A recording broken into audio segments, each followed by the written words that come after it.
بسم اللہ الرحمن الرحیم۔ السلام علیکم۔ میں ایڈوکیٹ محمد حمزہ شہین اپنے یوٹیوب چینل لیگل اسٹریٹجی میں خوش آمدید کہتا ہوں۔ اس چینل کے تھرو ہم تمام لیگل لاکڈ میٹرز کو انلاک کرتے ہیں۔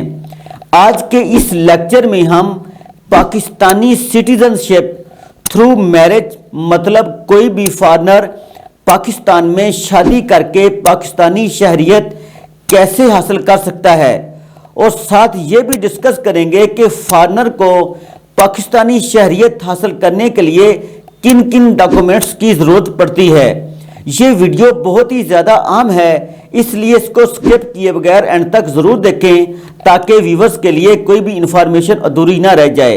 ویڈیو شروع کرنے سے پہلے میرے چینل کو سبسکرائب کر دیں اور بیل آئیکن کو پریس کر دیں تاکہ فیوچر میں جو بھی انفارمیشن اپلوڈ ہو اس کا بروقت نوٹیفیکیشن ویورز کو بآسانی مل سکے۔ تو ویورز، فارن لڑکی اگر پاکستانی میل سے شادی کرتی ہے تو وہ پاکستانی شہریت حاصل کر سکتی ہے، لیکن اگر کوئی میل فارنر پاکستانی لڑکی سے شادی کرتا ہے تو اس کو پاکستان کی شہریت بالکل نہیں ملے گی۔ مطلب فارنر میل کو پاکستان میں شادی کرنے سے پاکستانی قانون کے مطابق سٹیزن شپ نہیں ملے گی۔ پاکستان سٹیزن شپ انڈر سیکشن 102 ایکٹ 195 اس قانون کے مطابق فارن لڑکی شادی کر کے پاکستان میں 5 سال تسلسل سے اگر رہتی ہے، 5 سال پاکستانی ہسبینڈ کے ساتھ گزارنے کے بعد وہ سٹیزن شپ درجہ بالا قانون کے تحت درج ذیل ڈاکومنٹس کی بنا پر اپلائی کر سکتی ہے۔ Number 1، foreign spouse original CNIC card. Number 2، marriage original certificate. Number 3، foreign spouse valid passport with 5 years visa stamped from Pakistan. Number 4، Pakistan origin card مین ٹو سے POC card. Number 5، proof of resident in Pakistan. Number 6، affidavit from spouse with oath of allegiance attested from magistrate first class in Pakistan. Number 7، proof of husband residence in Pakistan. Number 8، husband original CNIC card. Number 9، affidavit from husband and domicile. Number 10، husband original passport.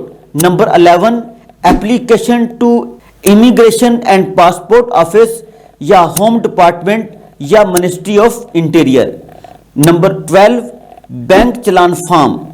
درج ذیل تمام documents کو متعلقہ تحصیل سے first class magistrate سے attested کروا کر منسٹری آف انٹیریئر اسلام آباد میں سبمٹ کروائیں، اور سیکیورٹی کلیئرنس حاصل کرنے کے بعد امیگریشن اینڈ پاسپورٹ آفس اسلام آباد میں یہ تمام ڈاکومنٹس بھجوا دیں گے۔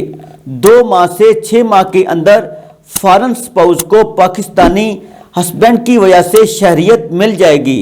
اس ویڈیو میں ہم نے فارن سپاؤس کو پاکستان میں شہریت حاصل کرنے کے تمام مراحل کو 1 by 1 ایکسپلین کر دیا ہے۔ اگر ویورز میں سے کسی کو کوئی بھی انٹرنیشنل کنسلٹنسی کی حوالے سے کوئی بھی ضرورت درکار ہو تو وہ میرے درج ذیل واٹس ایپ نمبر پر بذریعہ کال، بذریعہ SMS، بذریعہ وائس رابطہ کر سکتے ہیں۔ سو فرینڈز، آج ہم نے سٹیزن شپ ان پاکستان کے تمام مراحل کو 1 by 1 سیکھا اور سمجھا ہے۔